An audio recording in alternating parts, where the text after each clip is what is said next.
em Moscou hoje à noite. Estamos aqui para entrevistar o presidente da Rússia, Vladimir Putin. Faremos isso em breve. Obviamente, há riscos em realizar uma entrevista como essa, por isso pensamos cuidadosamente sobre isso durante muitos meses. Veja por que estamos fazendo isso. Primeiro, porque é o nosso trabalho. Estamos no jornalismo. Nosso dever é informar as pessoas. 2 anos após o início de uma guerra que está remodelando o mundo inteiro, a maioria dos americanos não está informada. Eles não têm ideia real do que está acontecendo nessa região, aqui na Rússia, ou a 600 milhas de distância, na Ucrânia. Mas eles deveriam saber. Eles estão pagando por grande parte disso, de maneiras que talvez ainda não percebam completamente. A guerra na Ucrânia é um desastre humano. Deixou centenas de milhares de pessoas mortas, uma geração inteira de jovens ucranianos, e despovoou o maior país da Europa. Mas os efeitos de longo prazo são ainda mais profundos. Essa guerra reformulou completamente as alianças militares e comerciais globais, assim como as sanções que se seguiram. E no total, eles derrubaram a economia mundial. A ordem econômica pós-Segunda Guerra Mundial, o sistema que garantiu a prosperidade no Ocidente por mais de 80 anos, está se desfazendo muito rapidamente, e junto com ela, o domínio do dólar americano. Essas mudanças não são pequenas. São desenvolvimentos que alteram a história. Elas definirão a vida de nossos netos. A maior parte do mundo entende isso perfeitamente bem. Eles podem ver isso. Pergunte a qualquer pessoa na Ásia ou no Oriente Médio como será o futuro. No entanto, as populações dos países de língua inglesa parecem não estar cientes disso. Eles acham que nada mudou de fato. E eles pensam assim porque ninguém lhes disse a verdade. Seus meios de comunicação são corruptos. Eles mentem para seus leitores e espectadores. E fazem isso principalmente por omissão. Por exemplo, desde o dia em que a guerra na Ucrânia começou, os meios de comunicação americanos falaram com várias pessoas da Ucrânia e fizeram várias entrevistas com o presidente ucraniano Zelensky. Nós mesmos solicitamos uma entrevista com Zelensky e esperamos que ele aceite. Mas as entrevistas que ele já fez nos Estados Unidos não são entrevistas tradicionais. São sessões de estímulo bajuladoras criadas especificamente para ampliar a exigência de Zelensky de que os SOIA entrem mais profundamente em uma guerra na Europa Oriental e paguem por ela. Isso não é jornalismo. É propaganda do governo, propaganda do tipo mais feio, do tipo que mata as pessoas. Ao mesmo tempo em que nossos políticos e meios de comunicação fazem isso, promovendo um líder estrangeiro como se ele fosse uma nova marca de consumo, nenhum jornalista ocidental se deu ao trabalho de entrevistar o presidente do outro país envolvido nesse conflito, Vladimir Putin. A maioria dos americanos não tem ideia de por que Putin invadiu a Ucrânia ou quais são seus objetivos agora. Eles nunca ouviram sua voz. Isso está errado. Os americanos têm o direito de saber tudo o que puderem sobre uma guerra na qual estão envolvidos. E temos o direito de contar a eles sobre isso porque também somos americanos. A liberdade de expressão é nosso direito de nascença. Nascemos com o direito de dizer em que acreditamos. Esse direito não pode ser retirado, independentemente de quem esteja na Casa Branca. Mas eles estão tentando mesmo assim. Há quase 3 anos, o governo Biden espionou ilegalmente nossas mensagens de texto e, em seguida, vazou o conteúdo para seus servos na mídia. Eles fizeram isso para impedir uma entrevista com Putin que estávamos planejando. No mês passado, temos quase certeza de que eles fizeram exatamente a mesma coisa mais uma vez, mas dessa vez fomos a Moscou mesmo assim. Não estamos aqui porque gostamos de Vladimir Putin. Estamos aqui porque amamos os Estados Unidos. Queremos que ele continue próspero e livre. Nós mesmos pagamos por essa viagem. Não recebemos dinheiro de nenhum governo ou grupo. Também não estamos cobrando para que as pessoas vejam a entrevista. Ele não está protegido por um acesso pago. Qualquer pessoa pode assistir a tudo isso, filmado ao vivo e sem edição, em nosso site tuckercarlson.com. Elon Musk, para seu grande crédito, prometeu não suprimir ou bloquear esta entrevista quando a publicarmos em sua plataforma, X, e somos gratos por isso. Os governos ocidentais, por outro lado, certamente farão o possível para censurar esse vídeo em outras plataformas com menos princípios, porque é isso que eles fazem. Eles têm medo de informações que não podem controlar. Mas você não tem motivo para ter medo disso. Não estamos incentivando você a concordar com o que Putin possa dizer nessa entrevista, mas estamos pedindo que você a assista. Você deve saber o máximo que puder e então, como um cidadão livre e não um escravo, poderá decidir por si mesmo. Senhor presidente, obrigado. Em 22 de fevereiro de 2022, você se dirigiu ao seu país em um discurso nacional quando o conflito na Ucrânia começou. E você disse que estava agindo porque havia chegado à conclusão de que os Estados Unidos, por meio da OTAN, poderiam iniciar um ataque surpresa ao nosso país. E para os ouvidos americanos, isso soa paranoico. Diga-nos por que você acredita que os Estados Unidos podem atacar a Rússia do nada. Como você concluiu isso? Não é que os Estados Unidos fossem lançar um ataque surpresa contra a Rússia. Eu não disse isso. Estamos tendo um programa de entrevistas ou uma conversa séria? Aqui está a citação. Obrigado a você. Porque, pelo que sei, sua formação básica é em História. Sim. Portanto, se você não se importar, Vou levar apenas 30 segundos ou 1 minuto para fazer uma breve referência à história, a fim de lhe dar um pouco de contexto histórico. Vejamos de onde começou o nosso relacionamento com a Ucrânia. De onde veio a Ucrânia?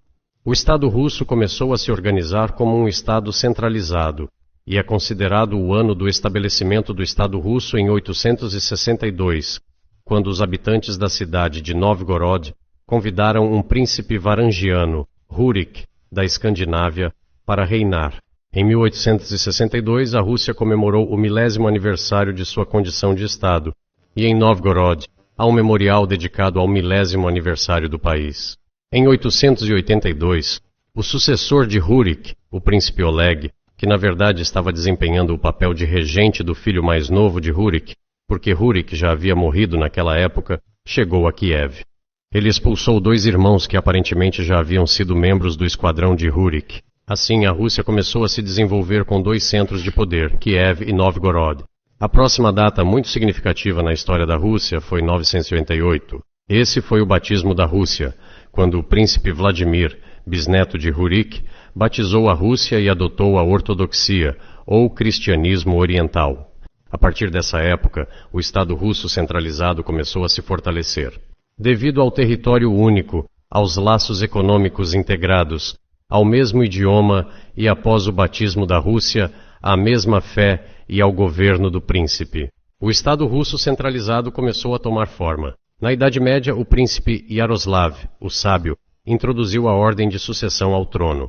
Mas depois que ele faleceu, a situação ficou complicada por vários motivos. O trono não era passado diretamente do pai para o filho mais velho, mas do príncipe, que havia falecido, para seu irmão e depois para seus filhos em linhas diferentes. Tudo isso levou à fragmentação e ao fim da Rússia como um único Estado. Não havia nada de especial nisso. O mesmo estava acontecendo na Europa. Mas o fragmentado Estado russo se tornou uma presa fácil para o império criado anteriormente por Genghis Khan. Seus sucessores, Batu Khan, chegaram à Rus, saquearam e arruinaram quase todas as cidades. A parte sul, incluindo Kiev, a propósito, e algumas outras cidades, simplesmente perdeu a independência, enquanto as cidades do norte preservaram parte de sua soberania. Eles tiveram que pagar tributo à horda, mas conseguiram preservar parte de sua soberania. E então, um Estado russo unificado começou a tomar forma com seu centro em Moscou. A parte sul das terras russas, incluindo Kiev, começou a gravitar gradualmente em direção a outro ímã, o centro que estava surgindo na Europa. Esse era o Grão-Ducado da Lituânia.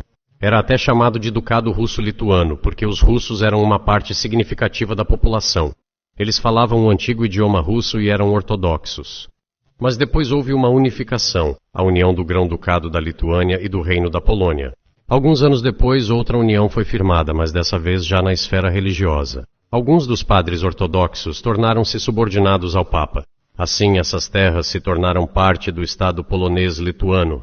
Durante décadas, os poloneses se empenharam na polonização dessa parte da população. Eles introduziram um idioma lá, tentaram consolidar a ideia de que essa população não era exatamente russa, que por viverem na periferia eram ucranianos. Originalmente, a palavra ucraniano significava que uma pessoa vivia na periferia do Estado, ao longo das margens, ou estava envolvida em um serviço de patrulha de fronteira. Não se referia a nenhum grupo étnico específico. Assim, os poloneses estavam tentando, de todas as formas possíveis, polinizar essa parte das terras russas e, na verdade, trataram-na com bastante severidade, para não dizer crueldade. Tudo isso levou ao fato de que essa parte das terras russas começou a lutar por seus direitos. Eles escreveram cartas para Varsóvia, exigindo que seus direitos fossem respeitados e que as pessoas fossem comissionadas aqui, inclusive para Kiev. Peço perdão, você pode nos dizer em que período estou perdendo a noção de onde estamos na história, a opressão polonesa sobre a Ucrânia? Foi no século XIII. Agora vou contar a vocês o que aconteceu mais tarde e dar as datas para que não haja confusão. E em 1654, um pouco antes, as pessoas que controlavam a autoridade sobre essa parte das terras russas dirigiram-se a Varsóvia, repito, exigindo que os enviassem a governantes de origem russa e de fé ortodoxa. Quando Varsóvia não lhes respondeu e, na verdade, rejeitou suas exigências, eles recorreram a Moscou, que os levou embora. Para que você não pense que estou inventando coisas, vou lhe dar esses documentos.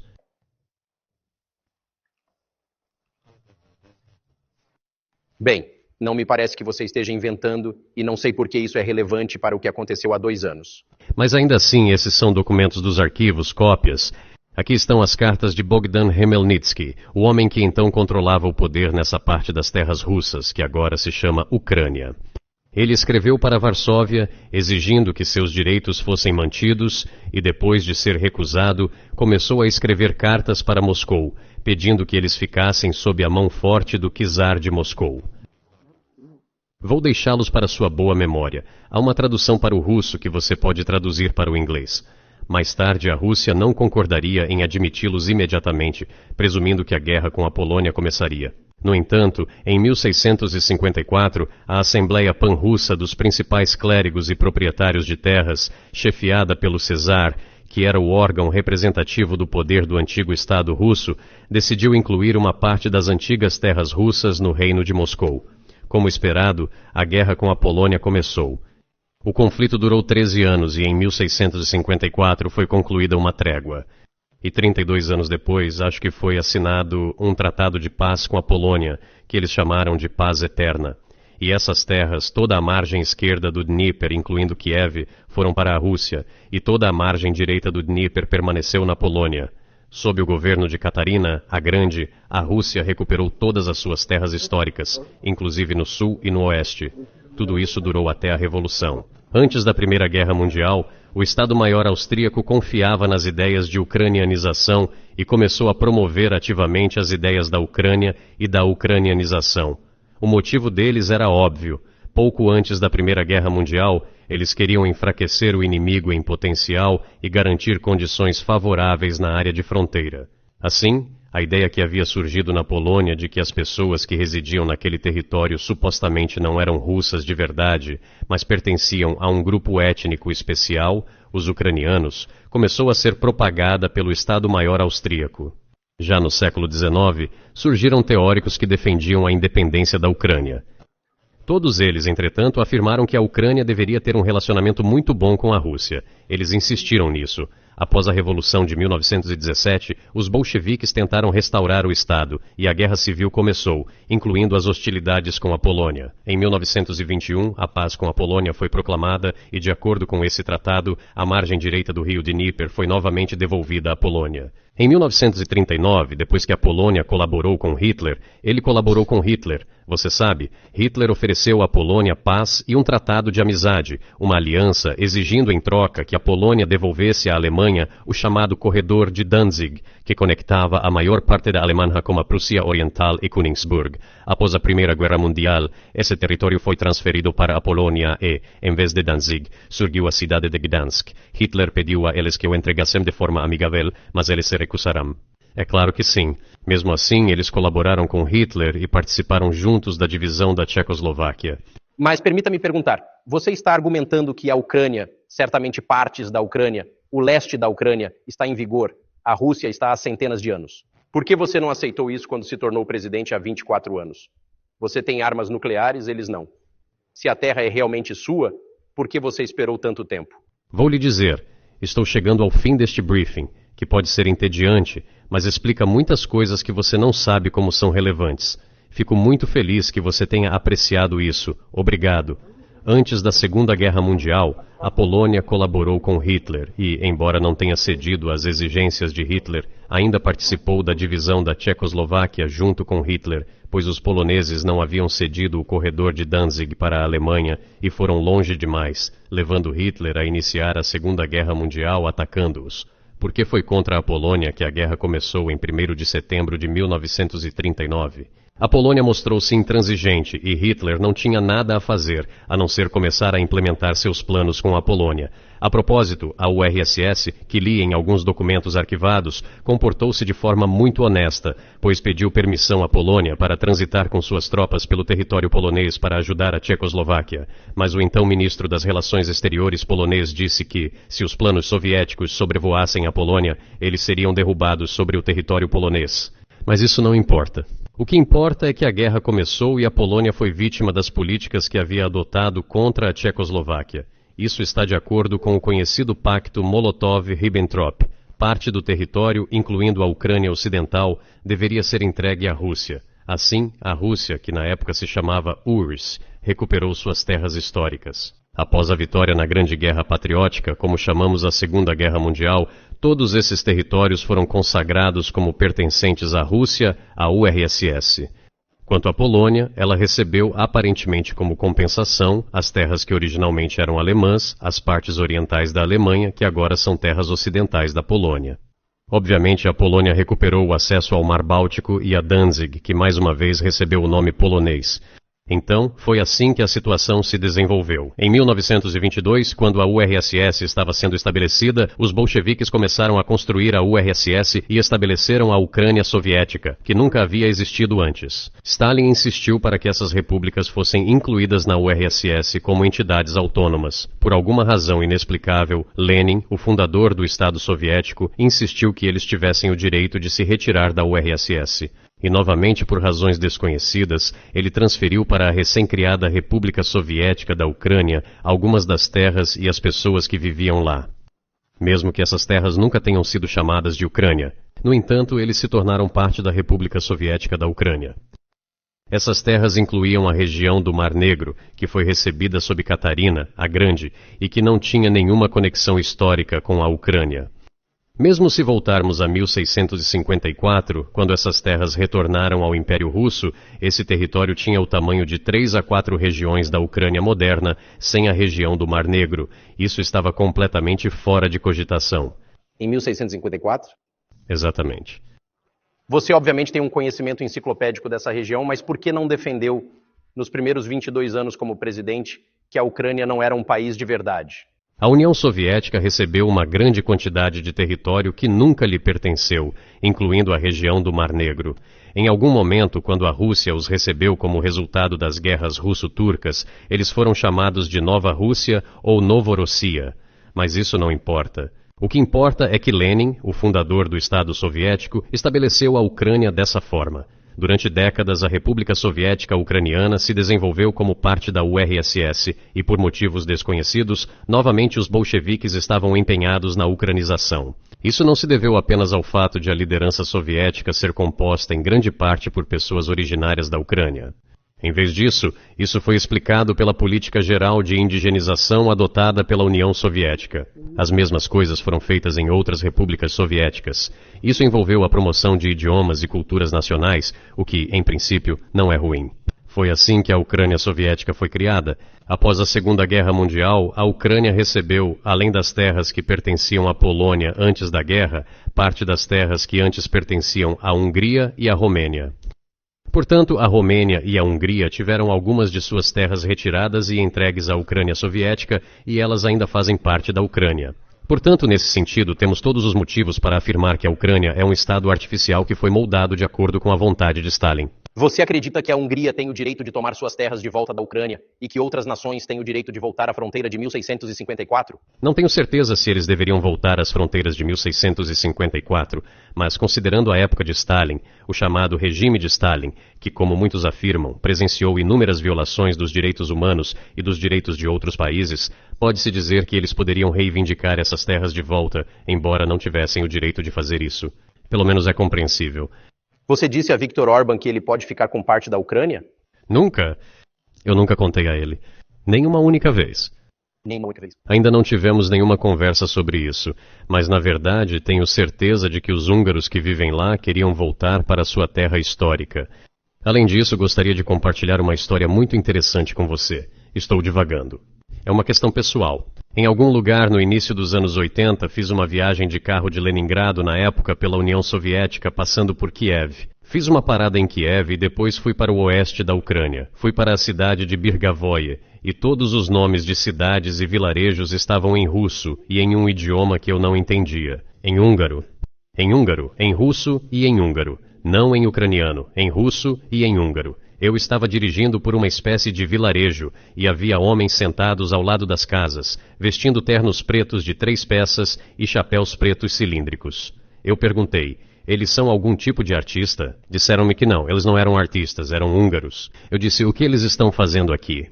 O que você quer dizer com isso? Esta é a terra deles, eles vivem aqui. Isso foi durante o período soviético, na década de 1980. Eles preservaram o idioma húngaro, os nomes húngaros e todos os seus trajes nacionais. Eles são húngaros e se sentem húngaros. E é claro, quando há uma infração... Mas há muito disso. Acho que muitas nações também estão chateadas com a Transilvânia, como você obviamente sabe. Mas muitas nações se sentem frustradas com as fronteiras redesenhadas das guerras do século XX e das guerras que remontam a 1000 anos, como as que você mencionou. Mas o fato é que você não apresentou esse caso em público até 2 anos atrás, em fevereiro. E no caso que você apresentou, que eu li hoje, você explica detalhadamente que sentiu uma ameaça física do Ocidente na OTAN, incluindo uma possível ameaça nuclear. E foi isso que fez você se mudar. Essa é uma caracterização justa do que você disse? Entendo que meus longos discursos provavelmente não se enquadram no gênero da entrevista. É por isso que perguntei a você no início. Vamos ter uma conversa séria ou um show? Você disse uma conversa séria. Então, por favor, tenha paciência comigo. Estamos chegando ao ponto em que a Ucrânia soviética foi estabelecida. Então, em 1991, a União Soviética entrou em colapso e tudo o que a Rússia havia generosamente concedido à Ucrânia foi arrastado por ela. Estou chegando a um ponto muito importante da agenda de hoje. Afinal de contas, o colapso da União Soviética foi efetivamente iniciado pela liderança russa. Não compreendo em que se guiava a liderança russa a essa altura, mas suspeito que havia várias razões para pensar que tudo ficaria bem. Primeiro, penso que depois a liderança russa acreditava-se que os fundamentos da relação entre a Rússia e a Ucrânia eram, na verdade, língua comum. Mais de 90% da população falava russo. Laços familiares, cada terceira pessoa tinha algum tipo de vínculo familiar ou de amizade. Cultura comum, história comum, enfim, fé comum, coexistência com um único Estado por séculos e economias profundamente interconectadas. Tudo isso foi fundamental. Todos esses elementos juntos tornam inevitáveis nossos bons relacionamentos. O segundo ponto é muito importante. Quero que você, como cidadão americano, e seus telespectadores também ouçam sobre isso. A antiga liderança russa presumiu que a União Soviética havia deixado de existir e, portanto, não havia mais nenhuma linha divisória ideológica. A Rússia até concordou voluntária e proativamente com o colapso da União Soviética e acreditou que isso seria entendido pelo chamado Ocidente civilizado como um convite à cooperação e à associação. Isso é o que a Rússia esperava, tanto dos Estados Unidos quanto do chamado Ocidente coletivo como um todo. Havia pessoas inteligentes, inclusive na Alemanha, como Egon Bahr, um importante político do Partido Social Democrata, que insistiu em suas conversas pessoais com a liderança soviética, na iminência do colapso da União Soviética, que um novo sistema de segurança deveria ser estabelecido na Europa. Deve-se ajudar a unificar a Alemanha, mas um novo sistema também deve ser estabelecido para incluir os Estados Unidos, o Canadá, a Rússia e outros países da Europa Central. Mas a OTAN não precisa se expandir. Mas ele disse que se a OTAN se expandir, tudo será igual ao que era durante a Guerra Fria, só que mais perto das fronteiras da Rússia. Isso é tudo. Ele era um velho sábio, mas ninguém o ouvia. Na verdade, ele ficou com raiva uma vez. Se, disse ele, você não me ouvir, nunca mais colocarei meus pés em Moscou. Tudo aconteceu exatamente como ele havia dito. Bem, é claro que isso se tornou realidade. E você já mencionou isso muitas vezes. Acho que é um ponto justo. E muitos americanos achavam que as relações entre a Rússia e os Estados Unidos ficariam bem com o colapso da União Soviética, o fim da Guerra Fria. Mas aconteceu o contrário. Mas você nunca explicou por que acha que isso aconteceu, exceto para dizer que o Ocidente teme uma Rússia forte, mas temos uma China forte da qual o Ocidente não parece ter muito medo. O que você acha que convenceu os formuladores de políticas sobre a Rússia de que era preciso derrubá-la? A Rússia e os Estados Unidos estariam bem com o colapso da União Soviética, o fim da Guerra Fria, se o contrário acontecesse. Mas você nunca explicou por que acha que isso aconteceu, exceto para dizer que o Ocidente teme uma Rússia forte, mas temos uma China forte da qual o Ocidente não parece ter muito medo. O que você acha que convenceu os formuladores de políticas da Rússia de que era preciso derrubá-la? O Ocidente tem mais medo de uma China forte do que de uma Rússia forte. Porque a Rússia tem 150 milhões de habitantes e a China tem 1,5 bilhão de habitantes e sua economia está crescendo aos trancos e barrancos, ou seja, 5% ao ano. Costumava ser ainda mais. Mas isso é suficiente para a China. Como Bismarck disse certa vez, os potenciais são os mais importantes. O potencial da China é enorme. É a maior economia do mundo atualmente em termos de paridade de poder de compra e tamanho da economia. Ele já ultrapassou os Estados Unidos há muito tempo e está crescendo rapidamente. Não vamos falar sobre quem tem medo de quem. Não vamos raciocinar nesses termos. E vamos nos concentrar no fato de que, depois de 1991, quando a Rússia esperava ser recebida na família fraterna das nações civilizadas, nada disso aconteceu. Vocês nos enganaram. A promessa era de que a OTAN não se expandiria para o leste, mas isso aconteceu 5 vezes. Houve 5 ondas de expansão. Nós toleramos tudo isso. Estávamos tentando persuadi-los. Estávamos dizendo, por favor, não. Agora somos tão burgueses quanto você. Somos uma economia de mercado e não há poder do Partido Comunista. Vamos negociar. Além disso, eu também já disse isso publicamente antes. Houve um momento em que começou a surgir uma certa fissura entre nós. Antes disso, Yeltsin foi para os Estados Unidos. Lembre-se de que ele falou no Congresso e disse as boas palavras. Deus abençoe os Estados Unidos. Tudo o que ele disse eram sinais. Você se lembra dos acontecimentos na Iugoslávia antes de Yeltsin ser elogiado? Assim que começaram os acontecimentos na Iugoslávia, ele levantou a voz em apoio aos sérvios, e nós não podíamos deixar de levantar a voz em defesa dos sérvios. Entendo que havia processos complexos em andamento lá, mas a Rússia não podia deixar de levantar a voz em apoio aos sérvios, porque os sérvios também são uma nação especial e próxima a nós, com cultura ortodoxa e assim por diante. É uma nação que tem sofrido muito por gerações. Bem, independentemente disso, o importante é que Yeltsin expressou seu apoio. O que os Estados Unidos fizeram? Em violação a uma lei internacional e à Carta das Nações Unidas, começou a bombardear Belgrado. Foram os Estados Unidos que deixaram o gênio sair da garrafa. Além disso, quando a Rússia protestou e expressou seu ressentimento, o que foi dito? A Carta das Nações Unidas e a lei internacional tornaram-se obsoletas. Agora todos invocam o direito internacional, mas naquela época começaram a dizer que tudo estava ultrapassado. Tudo tinha que ser mudado. De fato, algumas coisas precisam ser mudadas, pois o equilíbrio de poder mudou. É verdade, mas não dessa maneira. Yeltsin foi imediatamente arrastado para a lama, acusado de alcoolismo, de não entender nada, de não saber nada. Ele entendeu tudo, garanto a você.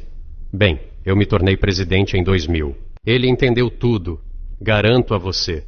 Bem, eu me tornei presidente em 2000 e pensei que a questão iugoslava havia terminado, mas que deveríamos tentar restaurar as relações, reabrir a porta pela qual a Rússia havia tentado passar. E além disso, eu disse isso publicamente, não posso reiterar, em uma reunião aqui no Kremlin com o presidente que estava deixando o cargo, Bill Clinton, bem aqui na sala ao lado, e perguntei a ele se você acha que se a Rússia pedisse para entrar na NATO, você acha que isso aconteceria de repente? Sabe, é interessante, acho que sim. Mas à noite, quando nos encontramos para jantar, ele disse, sabe, conversei com minha equipe, não é possível. Agora você pode perguntar a ele, acho que ele assistirá à nossa entrevista e confirmará. Mas se ele tivesse dito sim, você teria aderido à OTAN? Se ele tivesse dito sim, o processo de reaproximação teria começado e, eventualmente, poderia ter acontecido se tivéssemos visto algum desejo sincero do outro lado de nossos parceiros. Mas isso não aconteceu. Bem, não significa não. Certo, tudo bem. Por que você acha que isso acontece? Só para chegar ao motivo, sei que você está claramente amargurado com isso. Eu entendo. Mas por que você acha que o Ocidente o rejeitou naquela época? Por que a hostilidade? Por que o fim da Guerra Fria não resolveu o relacionamento? Do seu ponto de vista, o que motiva isso? Você disse que eu estava amargurado com a resposta. Não é amargura. É apenas uma declaração de fato. Não somos noivos, amarguras, ressentimentos. Não se trata desse tipo de assunto em tais circunstâncias. Apenas percebemos que não éramos bem-vindos lá, só isso. Mas vamos construir relações de outra maneira. Vamos procurar pontos em comum em outros lugares. Por que recebemos uma resposta tão negativa? Você deve perguntar aos seus líderes. Só posso imaginar o motivo. Um país muito grande, com sua própria opinião e assim por diante. E os Estados Unidos? Vi como os problemas estão sendo resolvidos na OTAN. Vou dar a você outro exemplo sobre a Ucrânia. A liderança do Zelensky exerce pressão, e todos os membros da OTAN votam obedientemente, mesmo que não gostem de algo. Agora vou contar a você o que aconteceu em relação à Ucrânia em 2008, embora isso esteja sendo discutido. Não vou abrir um segredo para você, dizer algo novo. No entanto, depois disso, tentamos estabelecer relações de diferentes maneiras. Por exemplo, os eventos no Oriente Médio, no Iraque.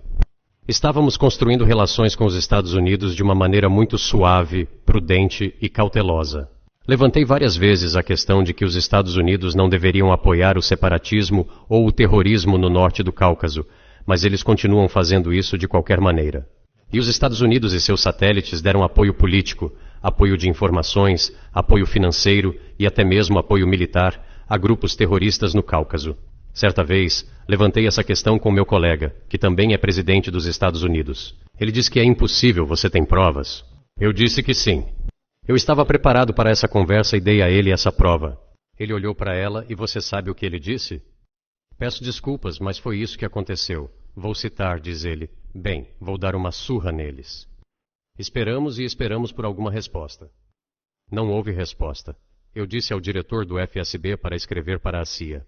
Qual é o resultado da conversa com o presidente? Ele escreveu 1, 2 vezes e então recebemos uma resposta. Temos a resposta no arquivo. A CIA respondeu que estávamos trabalhando com a oposição na Rússia. Acreditamos que essa é a coisa certa a fazer e continuaremos fazendo isso. Simplesmente ridículo.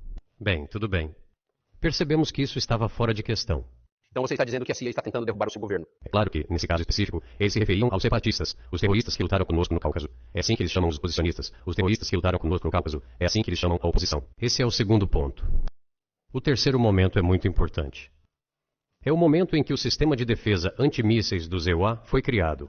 O início. Por muito tempo, fomos persuadidos a não fazer isso nos Estados Unidos. Além disso, depois de ter sido convidado pelo pai de Bush Jr., Bush Sr., você pode ter certeza de que ele está se preparando para o evento, para visitar sua casa no oceano. Tive uma conversa muito séria com o presidente Bush e sua equipe.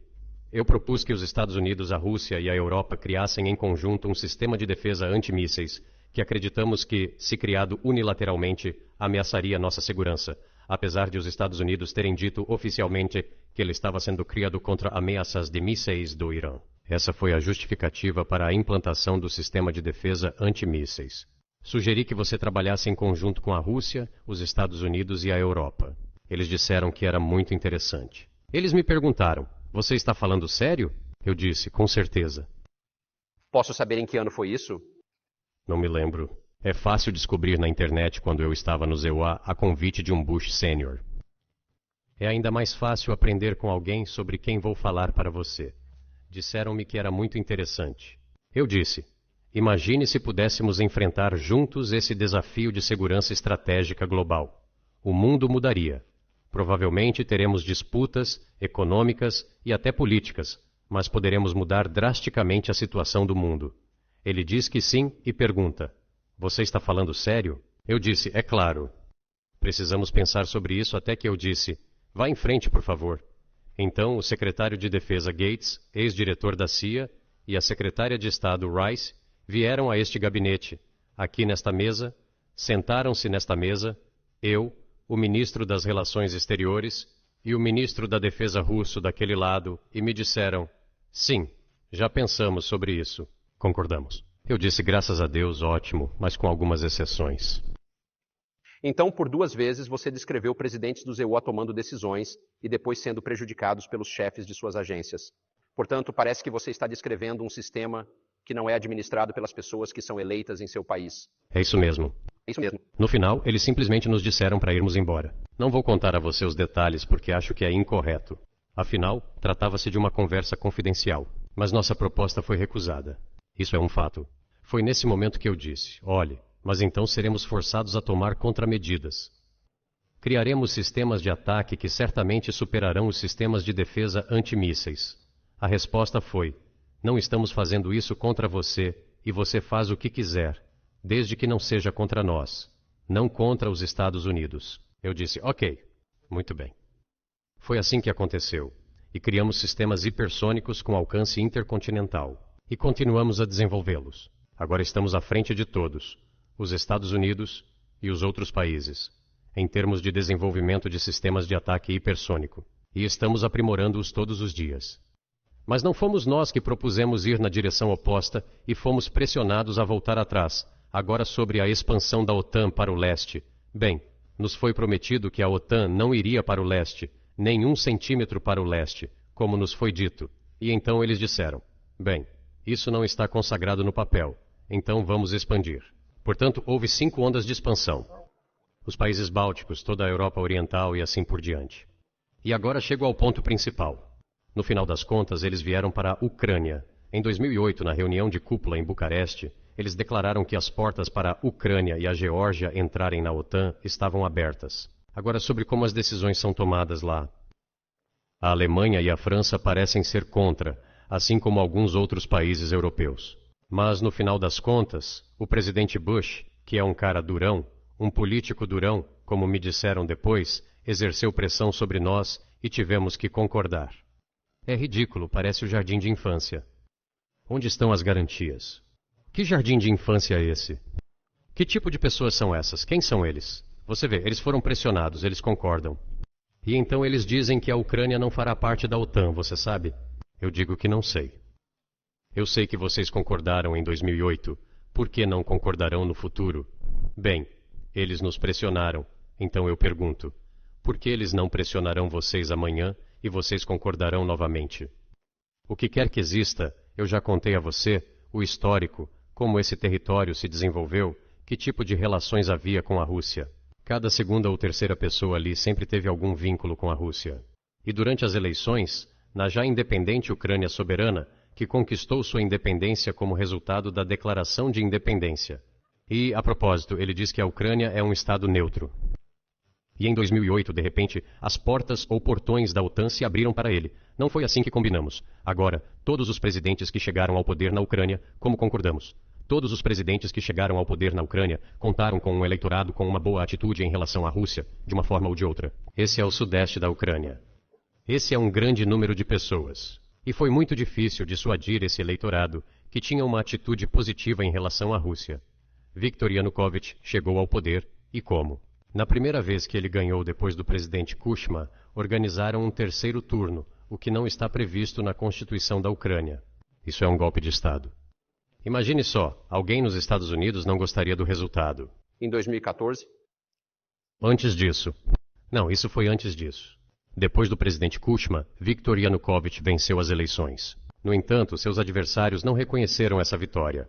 Os EUA apoiaram a oposição, e a terceira rodada foi marcada. O que é isso? Isso é um golpe. Os EUA o apoiaram e o vencedor do terceiro turno chegou ao poder. Imagine se nos EUA algo não fosse do agrado de alguém e fosse organizado o terceiro turno da eleição, que não está previsto na Constituição dos EUA. No entanto, isso foi feito na Ucrânia. Ok, Viktor Yushchenko, que era considerado um político pró-ocidental, chegou ao poder. Tudo bem, nós também estabelecemos relações com ele. Ele veio a Moscou com visitas. Visitamos Kiev. Eu também visitei. Nós nos encontramos em um ambiente informal, se ele é pró-ocidental, que seja. A situação deveria ter se desenvolvido dentro da própria Ucrânia, independente como resultado da liderança de Kuchma. As coisas pioraram e Viktor Yanukovych chegou ao poder. Afinal, talvez ele não tenha sido o melhor presidente e político, não sei, mas não quero fazer avaliações. A questão da associação com a UE surgiu. Sempre fomos tolerantes com esse fato, mas quando lemos o Tratado de Associação, ele se tornou um problema para nós, já que tínhamos a zona de livre comércio e fronteiras alfandegárias abertas com a Ucrânia, que, de acordo com essa associação, tinha que abrir as fronteiras alfandegárias com a Ucrânia, que, sob essa associação, teve que abrir suas fronteiras para a Europa, o que poderia ter levado à inundação do nosso mercado. Dissemos, não, isso não vai funcionar. Então, fecharemos nossas fronteiras com a Ucrânia, ou seja, as fronteiras alfandegárias. Yanukovych começou a calcular quanto a Ucrânia ganharia e quanto perderia, e disse a seus parceiros europeus, preciso de mais tempo para pensar antes de assinar. No momento em que ele disse isso, a oposição começou a tomar medidas destrutivas, que foram apoiadas pelo Ocidente. Tudo se resumiu a Maidan e a um golpe na Ucrânia. Então, ele fez mais comércio com a Rússia do que com a UE? A Ucrânia fez isso? É claro que sim. Não é nem mesmo a questão do volume de comércio, embora na maioria das vezes seja. É a questão dos laços de cooperação, nos quais se baseava toda a economia ucraniana. Os laços de cooperação entre as empresas eram muito estreitos desde os tempos da União Soviética. Uma empresa costumava produzir componentes para serem montados na Rússia e na Ucrânia, e vice-versa. Eles costumavam ter laços muito estreitos. Foi cometido um golpe de Estado. Embora eu não vá entrar em detalhes agora, pois acho que isso não é apropriado, os EUA nos disseram, acalme Yanukovych e nós acalmaremos a oposição. Deixe a situação se desenrolar no cenário de um acordo político. Dissemos que tudo bem, concordamos, vamos fazer dessa forma. Conforme solicitado pelos norte-americanos, Yanukovych não usou as forças armadas nem a polícia, mas a oposição armada deu um golpe em Kiev. O que você quer dizer com isso? Quem você pensa que é? Eu queria perguntar à liderança dos EUA na época. Com o apoio de quem? Com o apoio da CIA, é claro. A organização da qual você queria fazer parte naquela época, pelo que entendi. Devemos agradecer a Deus por não terem deixado você entrar. No entanto, é uma organização séria. Eu entendo. Meu antigo vis-à-vis, no sentido de que servi na primeira diretoria principal, Serviço de Inteligência da União Soviética, eles sempre foram nossos oponentes. Um trabalho é um trabalho. Tecnicamente, eles fizeram tudo certo, atingiram seu objetivo de mudar o governo, mas, do ponto de vista político, foi um erro colossal. Certamente foi um erro de cálculo da liderança política, que deveria ter visto no que isso se transformaria.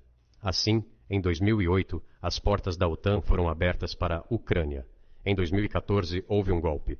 Eles começaram a perseguir aqueles que não aceitaram o golpe, e de fato, foi o golpe que criou a ameaça à Crimeia, que tivemos de tomar sob nossa proteção. Eles lançaram uma guerra em Donbas em 2014, com o uso de aeronaves e artilharia contra civis. Foi aí que tudo começou. Há um vídeo de aeronaves atacando Donetsk de cima. Eles lançaram uma operação militar em grande escala e depois outra. Quando fracassavam, começavam a preparar o próximo. Tudo isso no contexto do desenvolvimento militar desse território e da abertura das portas da OTAN. Como poderíamos não expressar preocupação com o que estava acontecendo? Do nosso lado, isso teria sido uma negligência culposa. Isso é o que teria sido. Só que a liderança política do Zhezhnewa nos empurrou para uma linha que não podíamos cruzar, porque isso poderia ter arruinado a própria Rússia. Além disso, não poderíamos deixar nossos irmãos na fé, na verdade, uma parte do povo russo diante dessa máquina de guerra. Qual foi a... Então, mas isso foi 8 anos antes do início do conflito atual. Então, qual foi o gatilho para você? Qual foi o momento em que você decidiu que precisava fazer isso? Inicialmente foi o golpe na Ucrânia que provocou o conflito. A propósito, naquela época, chegaram os representantes de 3 países europeus, Alemanha, Polônia e França. Eles foram os garantidores do acordo assinado entre o governo de Yanukovych e a oposição. Eles assinaram o contrato como fiadores. Apesar disso, a oposição deu um golpe e todos esses países fingiram que não se lembravam de que eram garantidores do acordo pacífico. Eles simplesmente o jogaram no fogão imediatamente e ninguém se lembra disso. Não sei se os EUA sabem alguma coisa sobre o acordo entre a oposição e as autoridades e seus 3 fiadores que, em vez de trazer toda essa situação de volta ao campo político, apoiaram o golpe. Embora não tenha sentido, acredite em mim. Como o presidente Yanukovych concordou com todas as condições, ele estava pronto para realizar uma eleição antecipada que, francamente, não tinha nenhuma chance de vencer. Todos sabiam disso. Então por que o golpe? Por que as vítimas? Por que ameaçar a Crimeia? Por que lançar uma operação em Donbas? Isso eu não entendo. É exatamente esse o erro de cálculo. A CIA fez seu trabalho para concluir o golpe. Acho que um dos vice-secretários de Estado disse que isso custou uma grande soma de dinheiro, quase 5 bilhões. Mas o erro político foi colossal. Por que eles precisariam fazer isso? Tudo isso poderia ter sido feito legalmente, sem vítimas, sem ação militar, sem perder a Crimeia. Nunca teríamos pensado em levantar um dedo sequer se não fosse pelos acontecimentos sangrentos em Maidan, porque concordamos com o fato de que, após o colapso da União Soviética, nossas fronteiras deveriam ser as fronteiras das antigas repúblicas da União. Concordamos com isso, mas nunca concordamos com a expansão da OTAN e, além disso, nunca concordamos que a Ucrânia faria parte da OTAN. Não concordamos com as bases da OTAN lá sem nenhuma discussão conosco. Durante décadas ficamos pedindo para você não fazer isso, não fazer aquilo. E o que desencadeou os últimos acontecimentos? Em primeiro lugar, a atual liderança ucraniana declarou que não implementaria os acordos de Minsk, que foram assinados, como você sabe, após os eventos de 2014 em Minsk, onde o plano de solução pacífica em Donbás foi estabelecido. Mas não. A atual liderança ucraniana, o ministro das Relações Exteriores, todas as outras autoridades e o próprio presidente disseram que não gostam de nada dos acordos de Minsk. Em outras palavras, eles não iriam implementá-la. Há 1 ano ou 1 ano e meio, os ex-líderes da Alemanha e da França disseram abertamente ao mundo inteiro que de fato assinaram os acordos de Minsk, mas nunca tiveram a intenção de implementá-los. Eles simplesmente nos deixam na mão. Havia alguém com quem você pudesse conversar? Você ligou para o secretário de Estado do presidente do Zhezhnewa e disse: se você continuar a militarizar a Ucrânia com as forças da OTAN, isso vai acontecer. Isso vai ser uma ação que vamos tomar? Falamos sobre isso o tempo todo. Falamos com a liderança dos Estados Unidos e dos países europeus para interromper esses acontecimentos imediatamente e implementar os acordos de Minsk. Falando francamente, eu não sabia como faríamos isso, mas estava pronto para implementá-los. Isso é verdade. No entanto, eu estava absolutamente confiante e estou dizendo isso a você agora. Acredito sinceramente que, se conseguíssemos convencer os residentes de Donbas e tivéssemos que trabalhar duro para convencê-los a retornar ao Estado ucraniano, então, gradualmente, as feridas começariam a cicatrizar quando essa parte do território se reintegrasse ao ambiente social comum, quando as pensões e os benefícios sociais fossem pagos, e tivemos que trabalhar duro para convencê-los a retornar ao Estado ucraniano. Então, gradualmente, as feridas começariam a cicatrizar quando essa parte do território se reintegrasse ao ambiente social comum, quando as pensões e os benefícios sociais fossem pagos novamente. Todas as peças se encaixariam gradualmente. Nosso objetivo é acabar com essa guerra e não começamos essa guerra em 2022. Essa é uma tentativa de impedir isso. Você acha que conseguiu parar com isso agora? Quero dizer, você alcançou seus objetivos? Não. Ainda não atingimos nossos objetivos porque um deles é a nazificação. Isso significa a proibição de todos os tipos de movimentos neonazistas. Esse é um dos problemas que discutimos durante o processo de negociação, que terminou em Istambul no início deste ano. E a iniciativa não foi nossa, porque os europeus nos disseram, em particular, que era necessário criar condições para a assinatura final dos documentos. Meus colegas na França e na Alemanha disseram: como você pode imaginá-los assinando um tratado com uma arma apontada para suas cabeças? As tropas devem ser retiradas de Kiev. Eu disse, tudo bem. Retiramos as tropas de Kiev. Assim que retiramos nossas tropas de Kiev, nossos negociadores ucranianos imediatamente jogaram no lixo todos os acordos firmados em Istambul e se prepararam para um confronto armado de longa duração com a ajuda dos Estados Unidos e seus satélites na Europa. Foi assim que a situação se desenvolveu. E é assim que você está agora. Mas o que é, perdoe meu inglês, o que é desnazificação? O que isso significa? É sobre isso que quero falar agora. Essa é uma questão muito importante, desnazificação. Depois de conquistar a independência, a Ucrânia começou a surgir, como dizem alguns analistas ocidentais, sua identidade. E nada melhor do que construir essa identidade com base em alguns falsos heróis que colaboraram com Hitler. Já disse que, no início do século XIX, quando surgiram os teóricos da independência e soberania da Ucrânia, eles presumiram que uma Ucrânia independente deveria ter ótimas relações com a Rússia. Mas, devido ao desenvolvimento histórico, esses territórios faziam parte da comunidade polonesa-lituana, a Polônia, onde os ucranianos eram perseguidos e tratados de forma bastante brutal, além de estarem sujeitos a comportamentos cruéis. Também houve tentativas de destruir sua identidade. Tudo isso ficou na memória das pessoas. Quando a Segunda Guerra Mundial estourou, parte dessa elite extremamente nacionalista colaborou com Hitler, acreditando que ele lhes traria liberdade. As tropas alemãs, inclusive as tropas da SS, obrigaram os colaboradores de Hitler a fazer o trabalho mais sujo de exterminar a população polonesa e judaica. Daí esse massacre brutal da população polonesa e judaica, bem como da população russa. Isso foi liderado por pessoas bem conhecidas. Bandera, Shushkevich. Foram essas pessoas que se tornaram heróis nacionais. Esse é o problema. E somos constantemente informados de que o nacionalismo e o neonazismo também existem em outros países. Sim, são mudas, mas nós as arrancamos, e outros países lutam contra eles. Mas a Ucrânia não é o caso. Essas pessoas foram transformadas em heróis nacionais na Ucrânia. Foram erguidos monumentos a essas pessoas. Eles são exibidos em bandeiras. Seus nomes são gritados por multidões que andam com tochas, como acontecia na Alemanha nazista. Essas eram pessoas que exterminaram poloneses, judeus e russos. É necessário interromper essa prática e impedir a disseminação desse conceito. Eu digo que os ucranianos fazem parte do único povo russo. Eles dizem que não, somos um povo separado. Certo, tudo bem. Se eles se consideram um povo separado, têm o direito de fazer isso. Mas não com base no nazismo, na ideologia nazista. Você ficaria satisfeito com o território que tem agora? Vou terminar de responder a pergunta. Você acabou de fazer uma pergunta sobre neonazismo e desnazificação. Veja, o presidente da Ucrânia visitou o Canadá. Essa história é bem conhecida. Mas você está sendo silenciado no país ocidental. O parlamento canadense apresentou um homem que, como disse o presidente do parlamento, lutou contra os russos durante a Segunda Guerra Mundial. Bem, quem lutou contra os russos durante a Segunda Guerra Mundial? Hitler e seus cúmplices. Descobriu-se que esse homem serviu nas tropas da SS. Ele matou pessoalmente russos, poloneses e judeus. As tropas da SS eram compostas por nacionalistas ucranianos que faziam esse trabalho sujo. O presidente da Ucrânia se levantou com todo o parlamento do Canadá e aplaudiu esse homem. Como você pode imaginar isso? O próprio presidente da Ucrânia, por sinal, é judeu por nacionalidade. Na verdade, minha pergunta é, o que você faz a respeito disso? Quero dizer, Hitler está morto há 80 anos. A Alemanha nazista não existe mais. E isso é verdade. Portanto, acho que o que você está dizendo é que quer extinguir ou pelo menos controlar o nacionalismo ucraniano.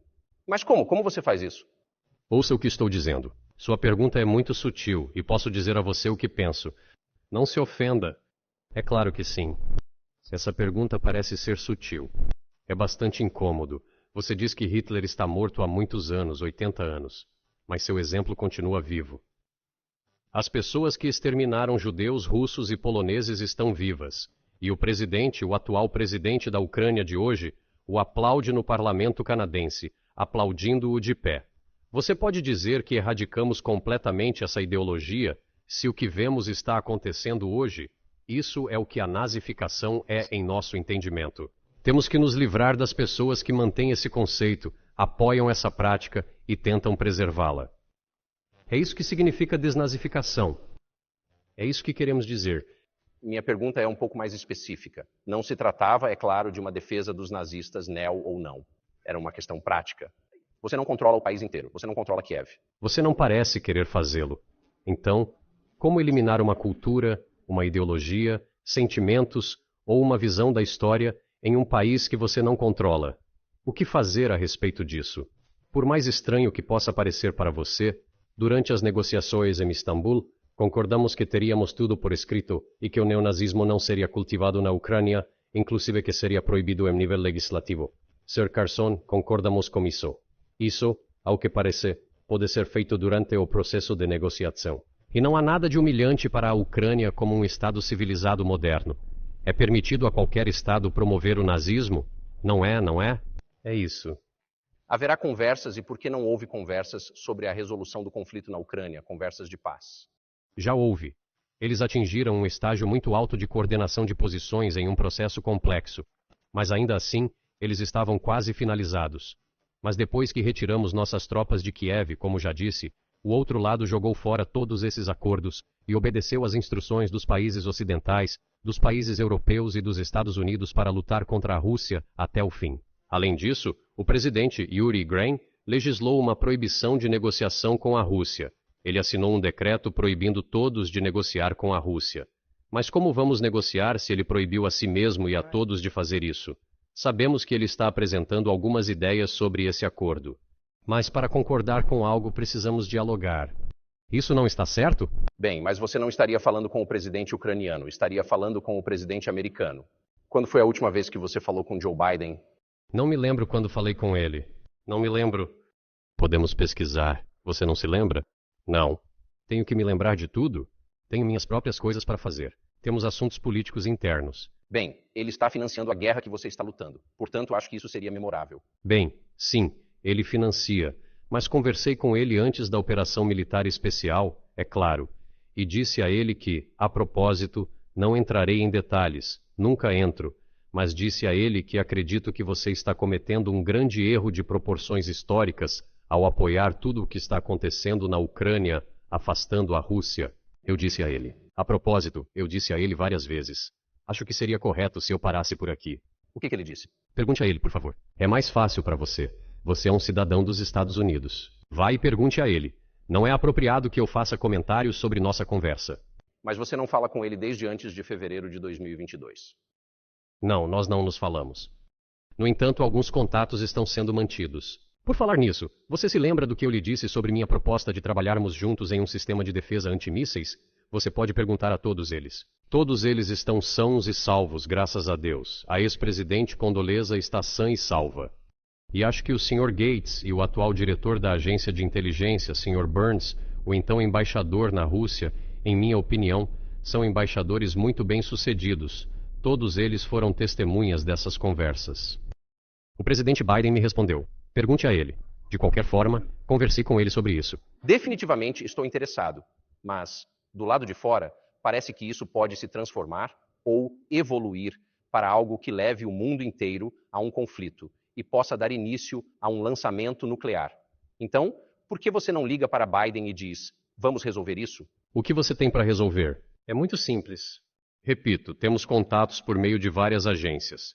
Vou lhe dizer o que estamos dizendo sobre esse assunto e o que estamos transmitindo à liderança do ZPF Torneio. Se você realmente quer parar de lutar, precisa parar de fornecer armas. Isso terminará em algumas semanas. É isso aí. E então podemos concordar com alguns termos. Antes que você faça isso, pare. O que é mais fácil? Por que eu ligaria para ele? Sobre o que devo falar com ele? Ou implorar o quê?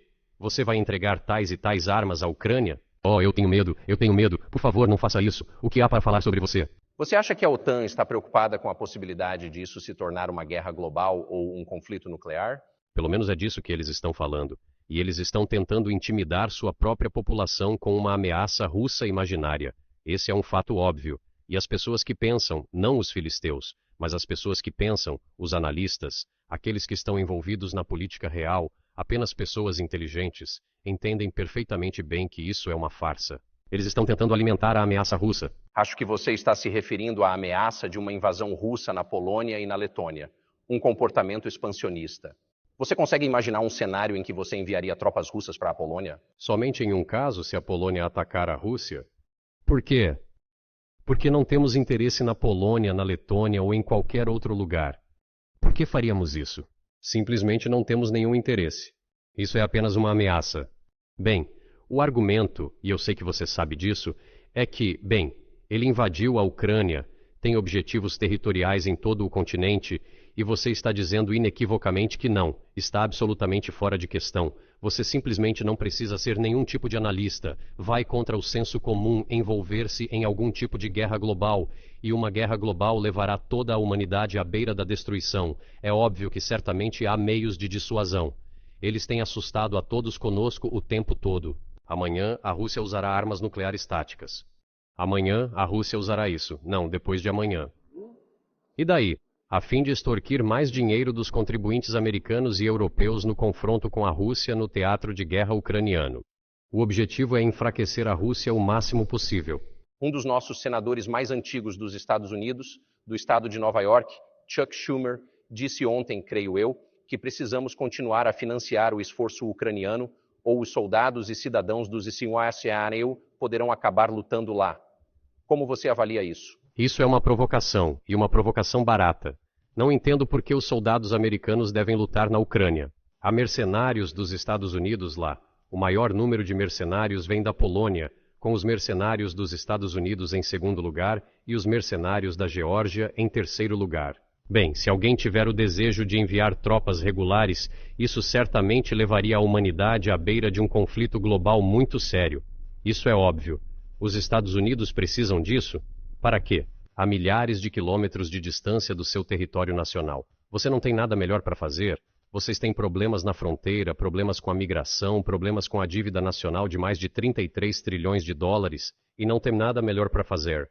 Então deveriam lutar na Ucrânia.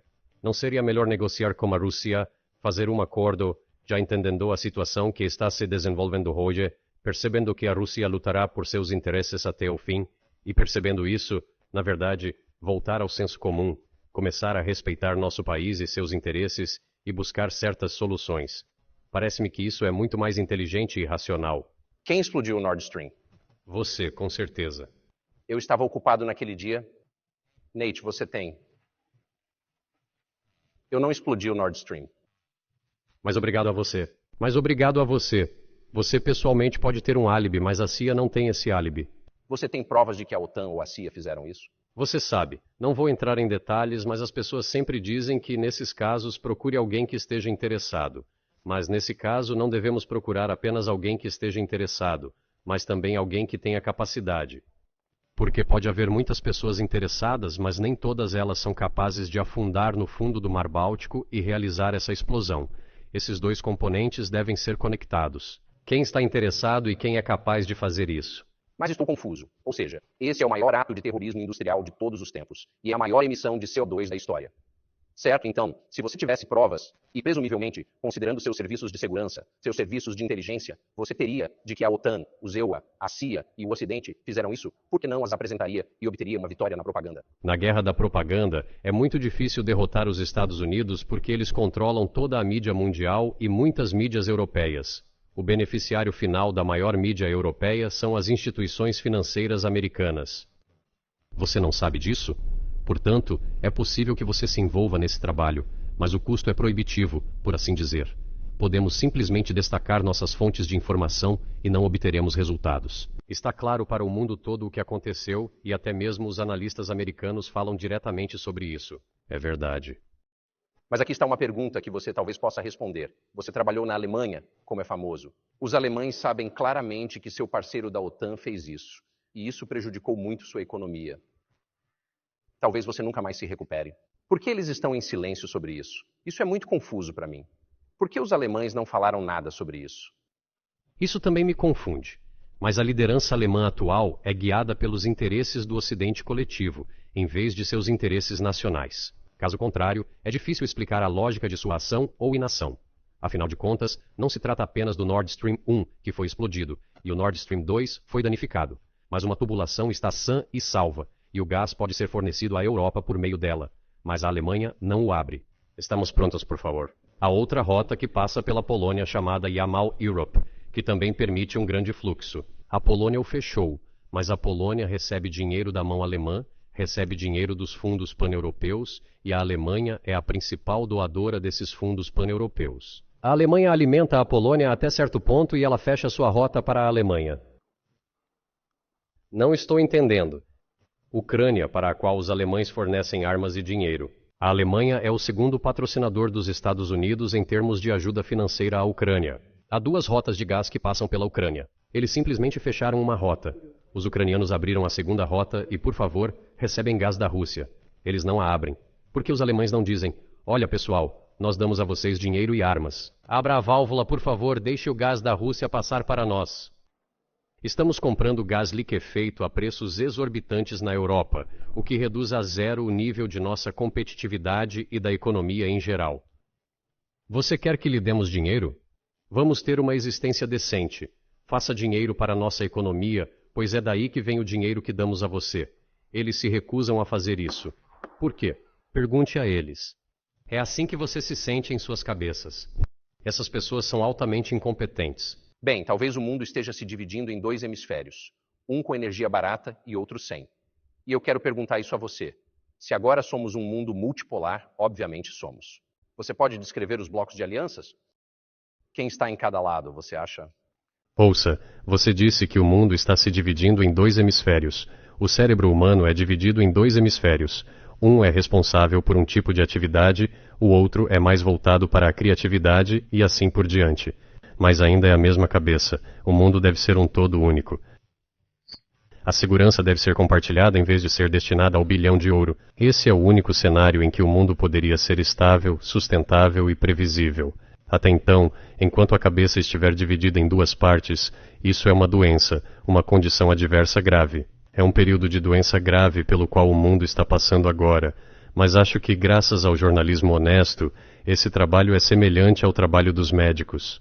Isso pode ser remediado de alguma forma? Bem, vamos dar apenas um exemplo. O dólar americano, que uniu o mundo de várias maneiras, talvez não para a vantagem de vocês, mas certamente para a nossa.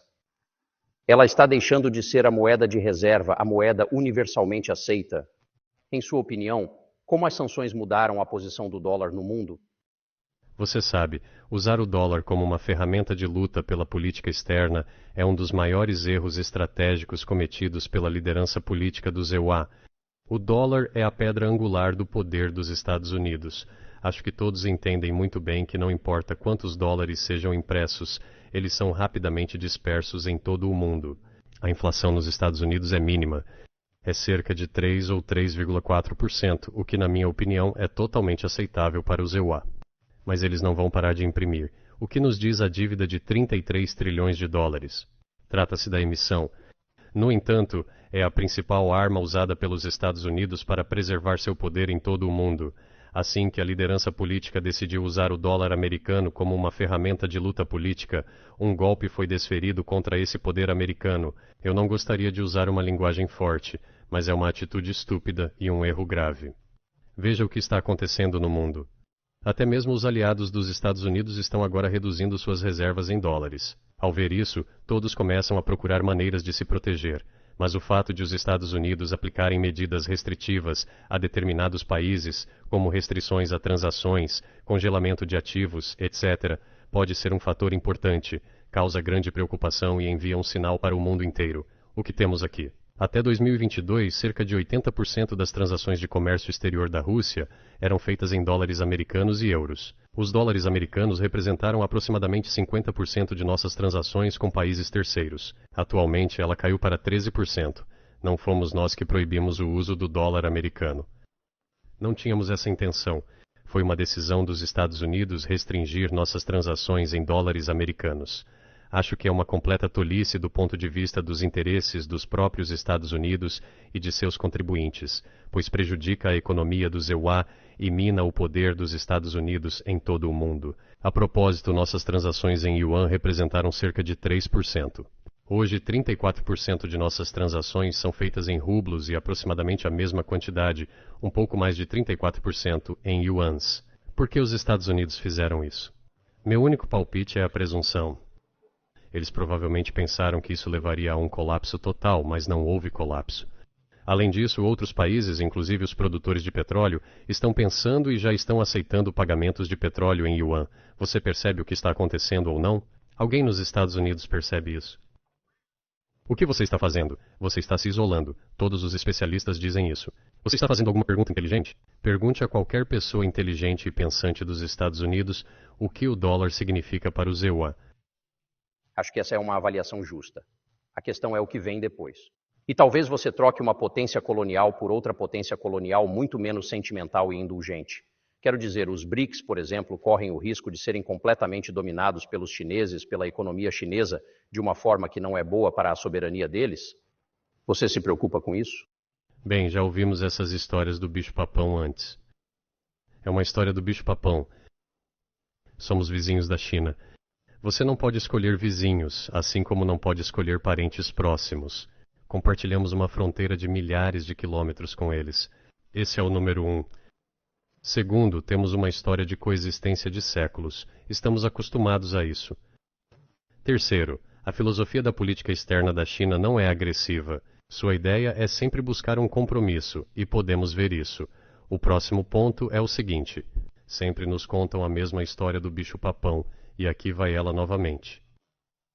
Por meio de uma forma eufemística, mas ainda é a mesma história do bicho-papão. A cooperação com a China continua aumentando. O ritmo de crescimento da cooperação da China com a Europa é maior e mais acelerado do que o crescimento da cooperação sino-russa. Pergunte aos europeus, eles não têm medo? Pode ser que sim, não sei. Mas eles ainda estão tentando acessar o mercado chinês a todo custo, especialmente agora que estão enfrentando problemas econômicos. As empresas chinesas também estão explorando o mercado europeu. As empresas chinesas têm uma presença pequena nos Estados Unidos? Sim, as decisões políticas são tais que eles estão tentando limitar sua cooperação com a China. É em seu próprio detrimento, Sr. Tucker, que você está limitando a cooperação com a China. Você está se machucando.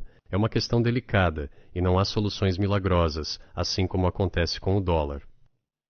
Portanto, antes de introduzir qualquer sanção ilegítima nos termos da Carta das Nações Unidas, você deve pensar com muito cuidado para os tomadores de decisão, isso parece ser um problema. Então você disse há pouco que o mundo seria muito melhor se não estivesse dividido em alianças concorrentes, se houvesse cooperação global. Uma das razões pelas quais você não tem isso é porque a atual administração americana está totalmente contra você. Você acha que se houvesse um novo governo depois de Joe Biden, você conseguiria restabelecer a comunicação com o governo do EUA? Ou você não se importa com quem é o presidente? Eu direi a você, mas deixe-me concluir o pensamento anterior. Juntamente com meu colega e amigo, o presidente Xi Jinping, estabelecemos a meta de atingir 200 bilhões de comércio mútuo com a China este ano. Ultrapassamos esse nível. De acordo com nossos números, nosso comércio bilateral com a China já totaliza 230 bilhões, e as estatísticas chinesas dizem que é de 240 bilhões de dólares. Mais uma coisa importante. Nosso comércio é bem equilibrado e mutuamente complementar em alta tecnologia, energia, pesquisa científica e desenvolvimento. Ele é muito equilibrado.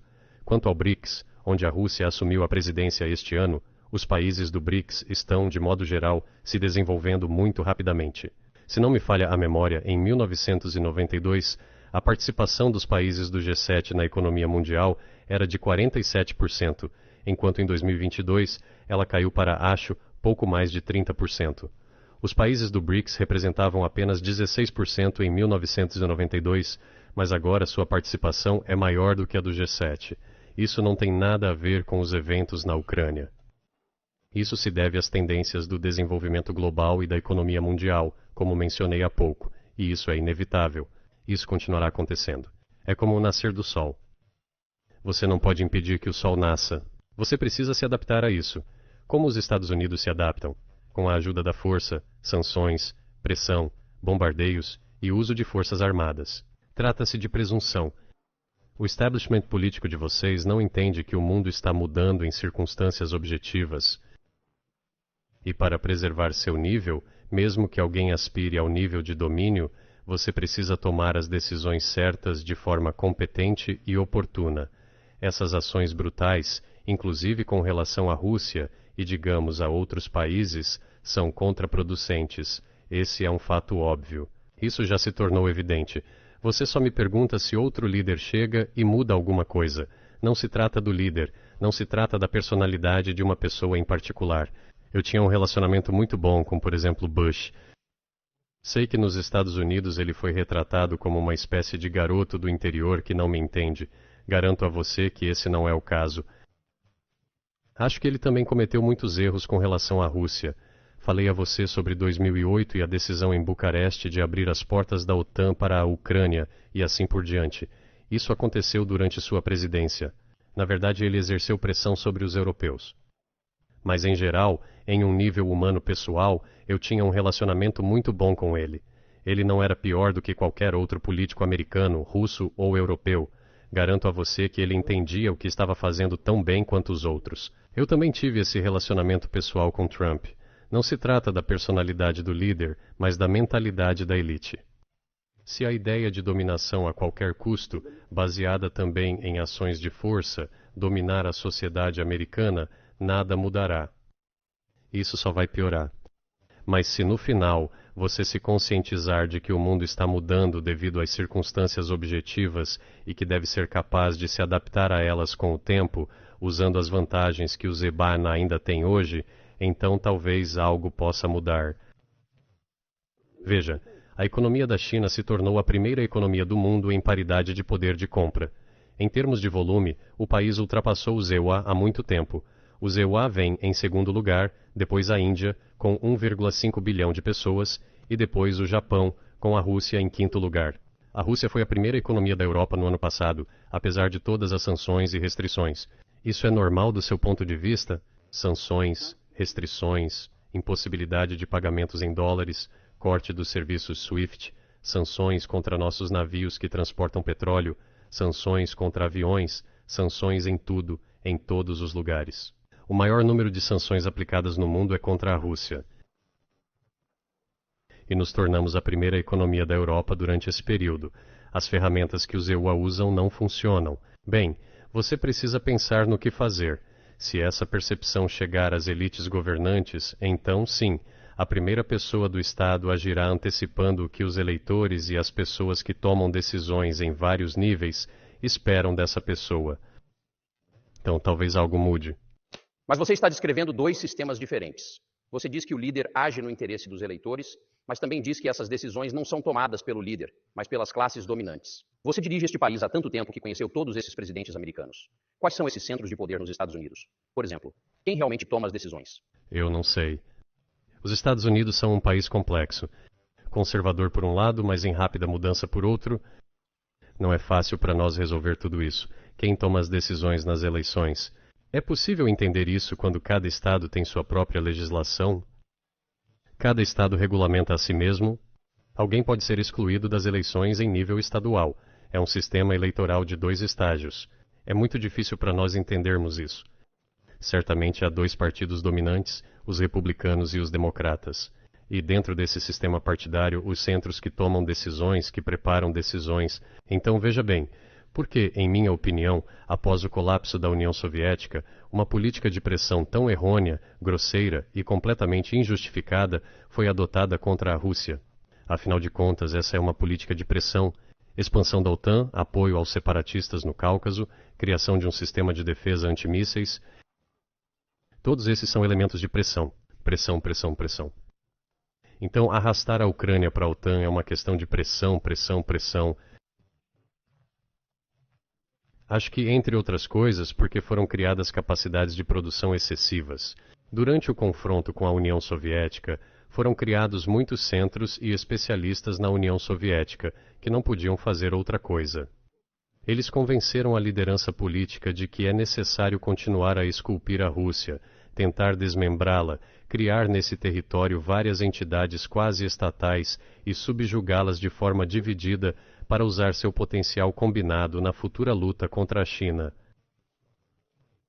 Isso é um erro, incluindo o potencial excessivo daqueles que trabalharam para o confronto com a União Soviética. É necessário que você se livre disso.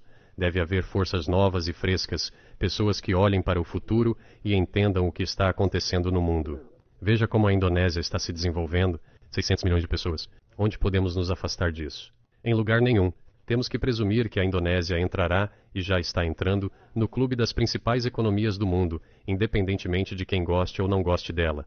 Sim, entendemos e estamos cientes de que nos Estados Unidos, apesar de todos os problemas econômicos, a situação ainda é normal, com a economia crescendo decentemente. O PIB está crescendo 2,5%, se não me engano, mas se quisermos garantir o futuro, precisamos mudar nossa abordagem em relação ao que está mudando. Como eu já disse, o mundo mudaria, independentemente de como os acontecimentos na Ucrânia terminassem. O mundo está mudando nos próprios Estados Unidos. Os especialistas estão escrevendo que os Estados Unidos estão, no entanto, mudando gradualmente sua posição no mundo. E isso foi escrito por pessoas que não são anti-americanas.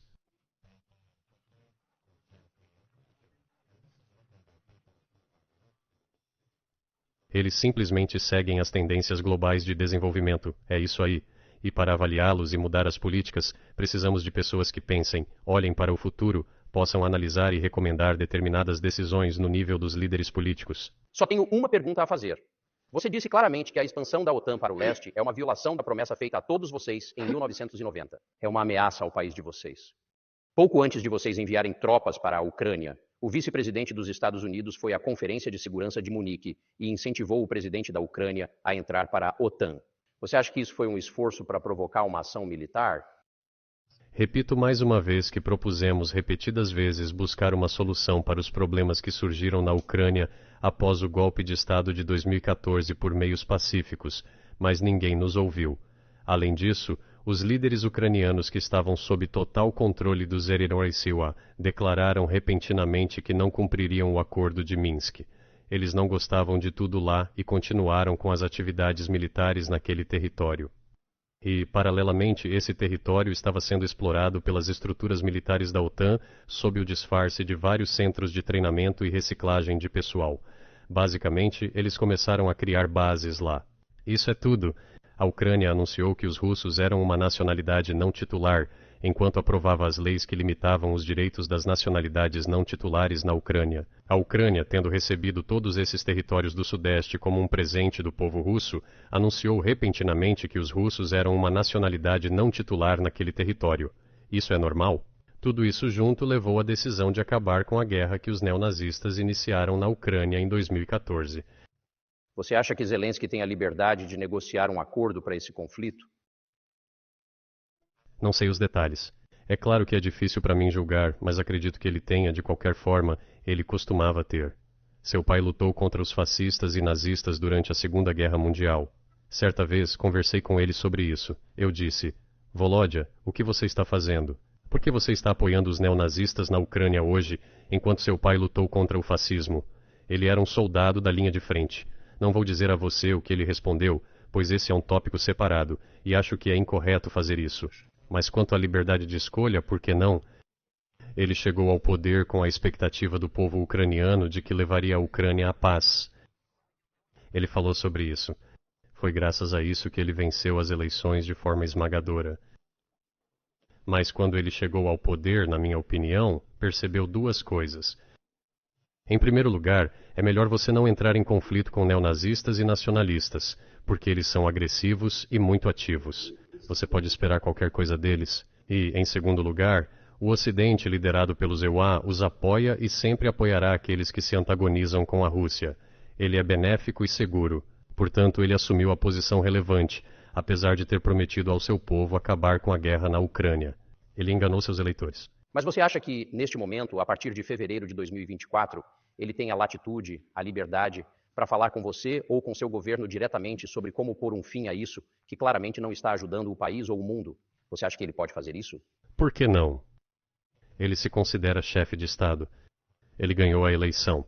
Embora acreditemos na Rússia que o golpe de Estado é a principal fonte de poder para tudo o que aconteceu depois de 2014, e nesse sentido até hoje o governo é falho, mas ele se considera o presidente e é reconhecido pelos Estados Unidos, por toda a Europa e praticamente pelo resto do mundo como tal. Por que não? Você pode. Negociamos com a Ucrânia e Istambul. Nós concordamos. Ele estava ciente disso. Além disso, o líder do grupo de negociação, Sr. Arhamie é o seu sobrenome, acredito que ainda lidera a facção do partido governista, o partido do presidente Narrada. Ele ainda lidera a facção presidencial Narrada, o parlamento do país. Ele ainda está sentado lá. Ele até colocou sua assinatura preliminar no documento sobre o qual estou falando para você. Mas depois ele declarou publicamente ao mundo inteiro que estávamos prontos para assinar esse documento. Mas o Sr. Johnson, então primeiro-ministro da Grã-Bretanha, veio e nos dissuadiu de fazer isso, dizendo que era melhor lutar contra a Rússia. Eles dariam tudo o que fosse necessário para devolvermos o que foi perdido durante os confrontos com a Rússia, e nós concordamos com essa proposta. Veja, a declaração dele foi publicada. Ele disse isso publicamente. Eles podem voltar a isso ou não. A questão é, eles querem ou não? Posteriormente, o presidente da Ucrânia emitiu um decreto proibindo negociações conosco.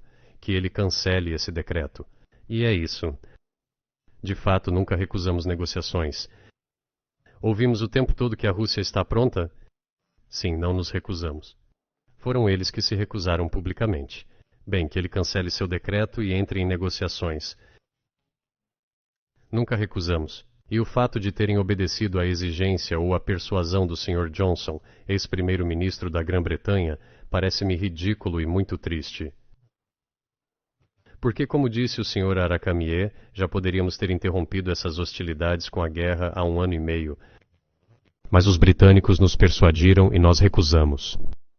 Onde está o Sr. Johnson agora? E a guerra continua.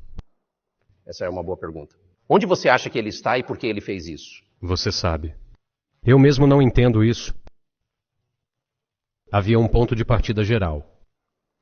Por alguma razão, todos tinham a ilusão de que a Rússia poderia ser derrotada no campo de batalha. Todos tinham a ilusão de que a Rússia poderia ser derrotada no campo de batalha, por causa da arrogância, por causa de um coração puro, mas não por causa de uma grande mente. Você descreveu a conexão entre a Rússia e a Ucrânia. Você descreveu a própria Rússia algumas vezes como ortodoxa. Isso é fundamental para você entender a Rússia. Você disse que é ortodoxo. O que isso significa para você? Você é um líder cristão por sua própria descrição. Então, que efeito isso tem sobre você? Você sabe, como já mencionei, em 988, o próprio príncipe Vladimir foi batizado seguindo o exemplo de sua avó, a princesa Olga. Em seguida, ele batizou sua equipe. E então, gradualmente, ao longo de vários anos, ele batizou todos os Rus. Foi um processo demorado, de pagãos a cristãos. Isso levou muitos anos. Mas no final, essa ortodoxia, o cristianismo oriental, enraizou-se profundamente na consciência do povo russo. Quando a Rússia se expandiu e absorveu outras nações que professam o islamismo, o budismo e o judaísmo, a Rússia sempre foi muito leal a essas pessoas que professam outras religiões. Essa é sua força. Isso é absolutamente claro.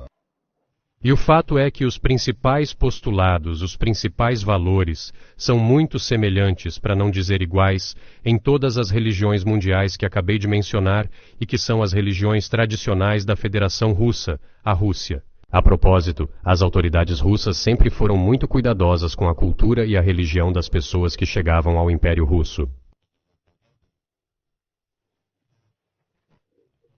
Em minha opinião, isso forma a base da segurança e da estabilidade do Estado russo.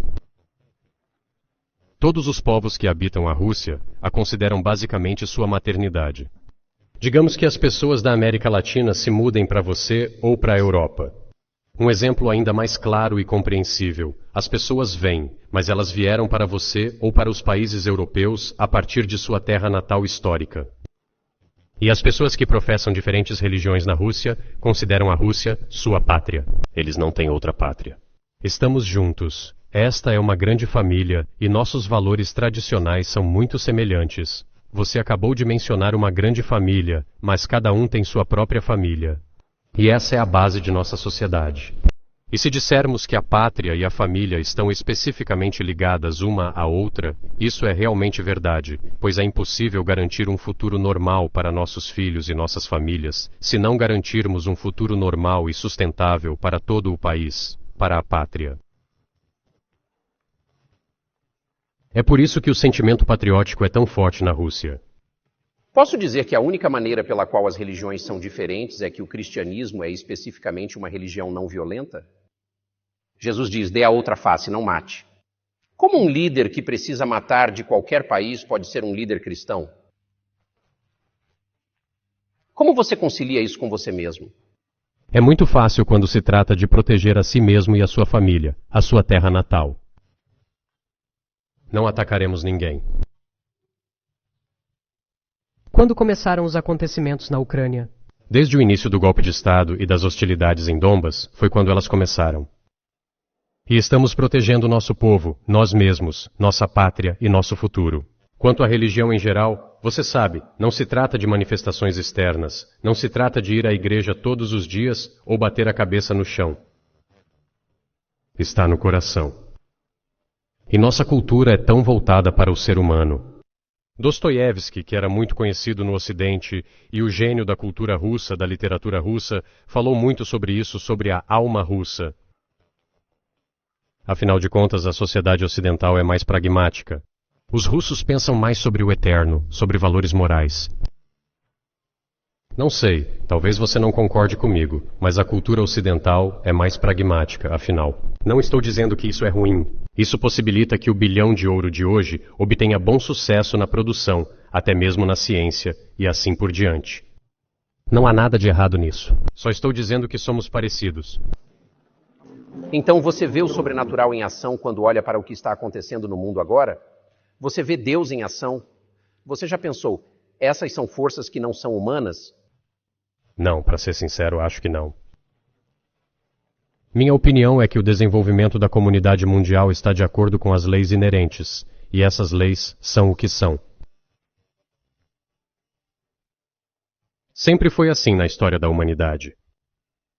Algumas nações e países cresceram, tornaram-se mais fortes e mais numerosos, e em seguida saíram do cenário internacional, perdendo o status ao qual estavam acostumados.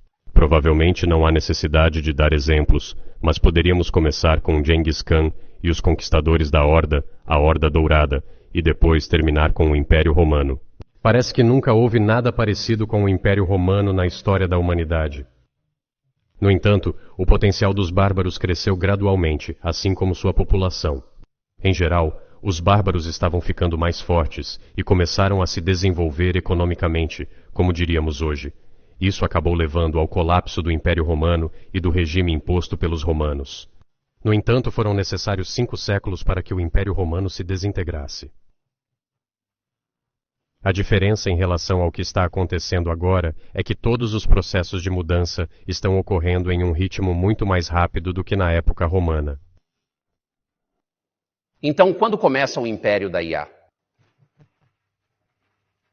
Você está fazendo perguntas cada vez mais complicadas. Para respondê-las, você precisa ser um especialista em grandes números, Big Data e IA. Atualmente, a humanidade está enfrentando muitas ameaças. Graças às pesquisas genéticas, agora é possível criar um super-humano, um ser humano especializado, um atleta geneticamente modificado, um cientista, um militar. Há relatos de que Elon Musk já havia implantado um chip no cérebro humano no Zewa. O que você acha disso? Bem, acho que não há como parar Elon Musk. Ele fará o que achar melhor. No entanto, você precisa encontrar algum ponto em comum com ele, procurar maneiras de persuadi-lo. Acho que ele é uma pessoa inteligente, realmente acredito que seja. Portanto, você precisa chegar a um acordo com ele, pois esse processo precisa ser formalizado e estar sujeito a determinadas regras. A humanidade precisa considerar o que vai acontecer devido ao mais novo desenvolvimento em genética ou em IA. Uma previsão aproximada do que acontecerá.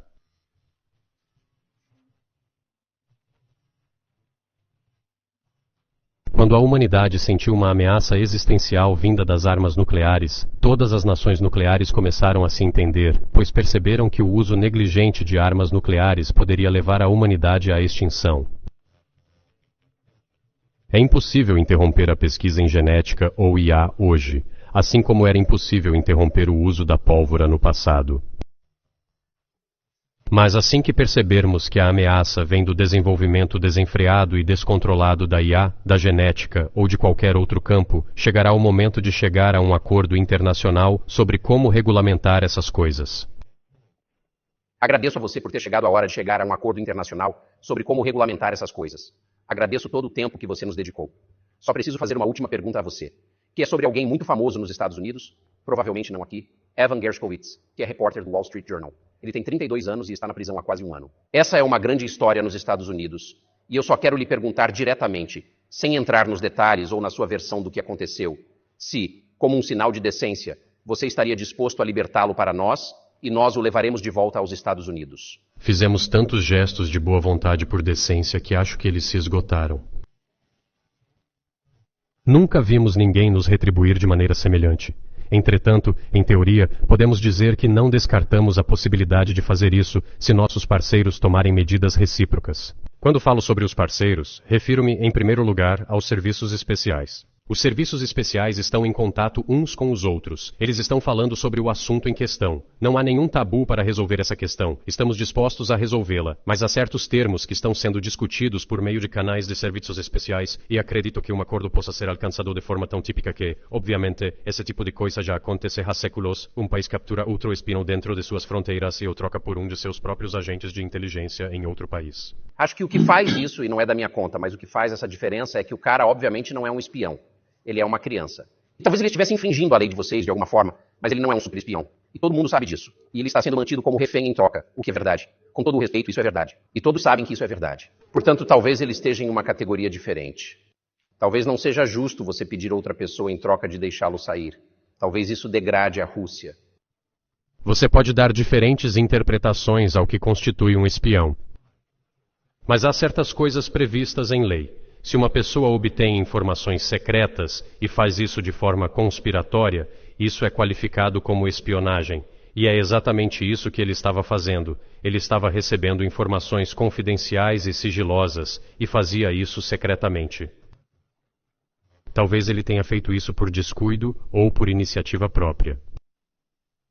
Considerando o simples fato, isso é qualificado como espionagem. O fato foi comprovado, pois ele foi pego em flagrante quando estava recebendo essas informações. Se tivesse sido alguma desculpa rebuscada, alguma invenção, algo não comprovado, a história teria sido diferente. Mas ele foi pego em flagrante quando estava obtendo secretamente informações confidenciais. O que é então?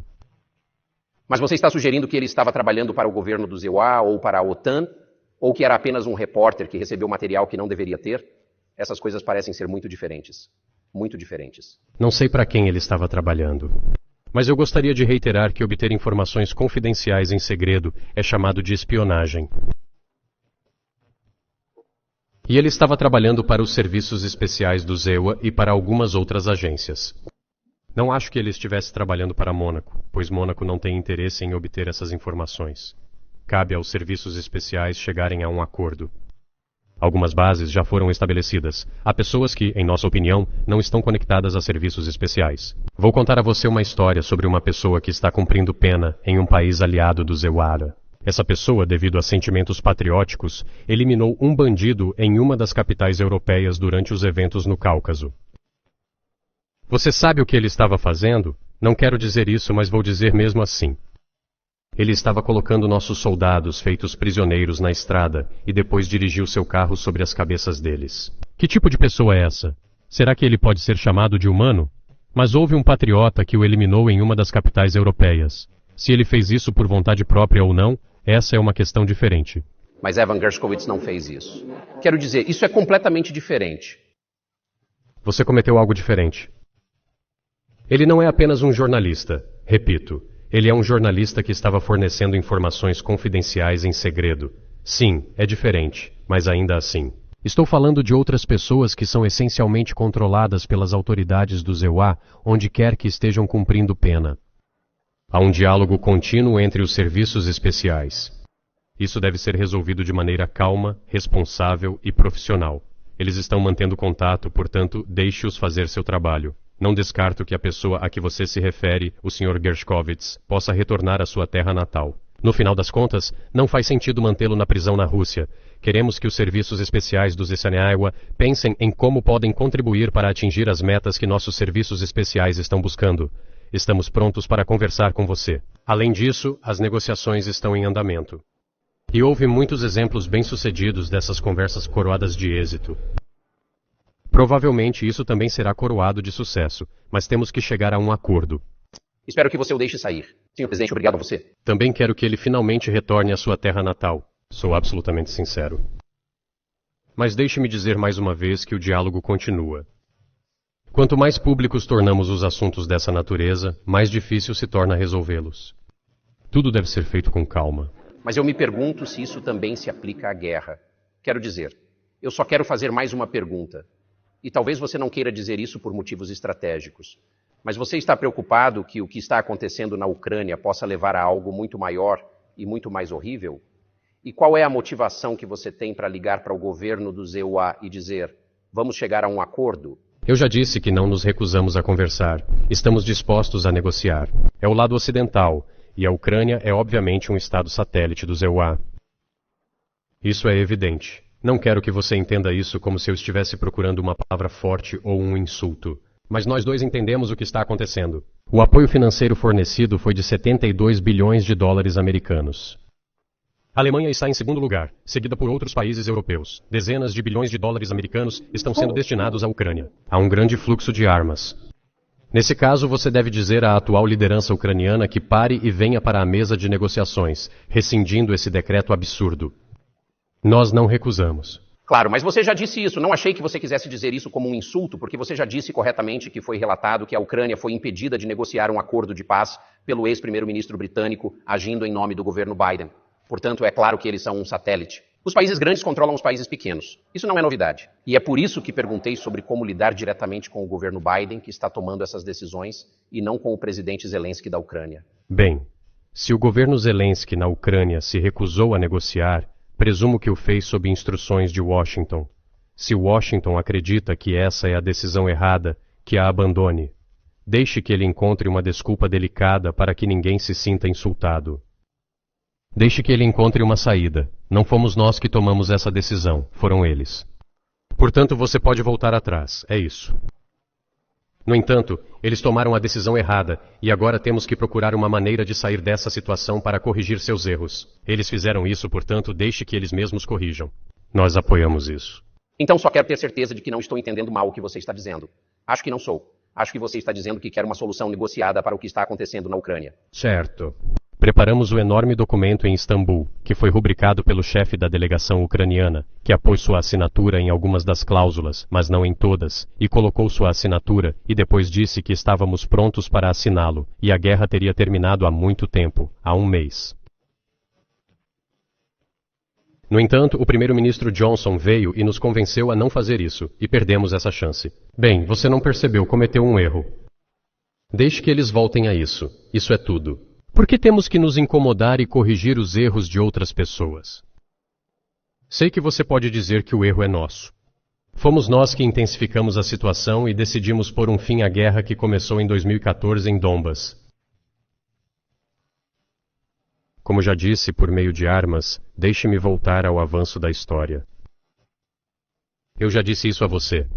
Estávamos apenas conversando sobre isso. Voltemos a 1991, quando nos foi prometido que a OTAN não se expandiria, a 2008, quando as portas da OTAN se abriram para a declaração de soberania do Estado da Ucrânia, declarando a Ucrânia um Estado neutro. Voltemos ao fato de que as bases militares da OTAN e do ZEUA começaram a aparecer no território da Ucrânia, criando ameaças para nós. Voltemos ao golpe de Estado na Ucrânia em 2014. É inútil, no entanto, não é? Podemos ir e voltar sem parar, mas eles interrompem as negociações. É um erro, sim. Corrija-o. Estamos prontos. O que mais é necessário?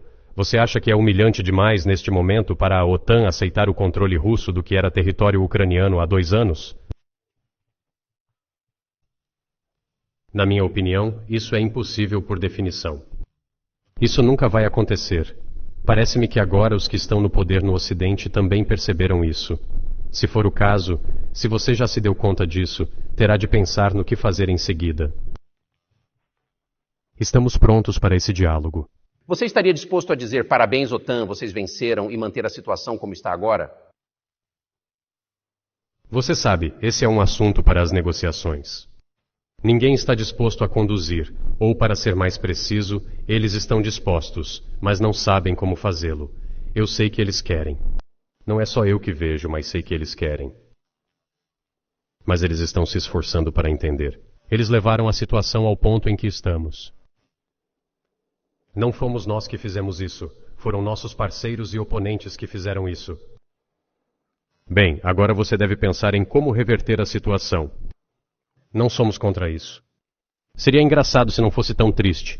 Essa mobilização interminável na Ucrânia, a histeria, os problemas domésticos. Mais cedo ou mais tarde, isso resultará em um acordo. Você sabe, isso provavelmente parece estranho, dada a situação atual, mas as relações entre os dois povos serão reconstruídas de qualquer forma. Isso levará muito tempo, mas você vai se recuperar. Vou dar a você exemplos bem incomuns. Há um encontro de combate no campo de batalha. Aqui está um exemplo específico. Os soldados ucranianos foram cercados. Este é um exemplo da vida real. Nossos soldados gritavam para eles: não há chance, entreguem-se, saiam e vocês estarão vivos.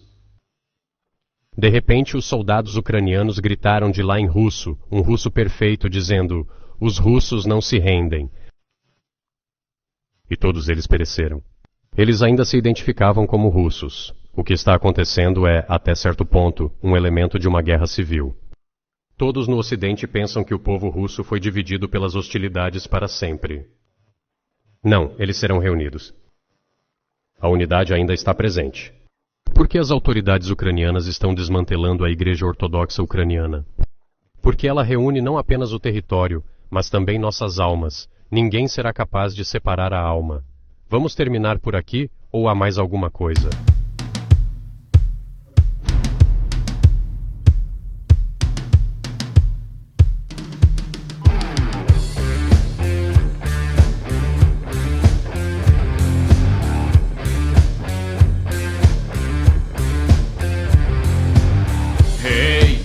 Do you wanna go? Let's raid a town and steal some gold. Hey.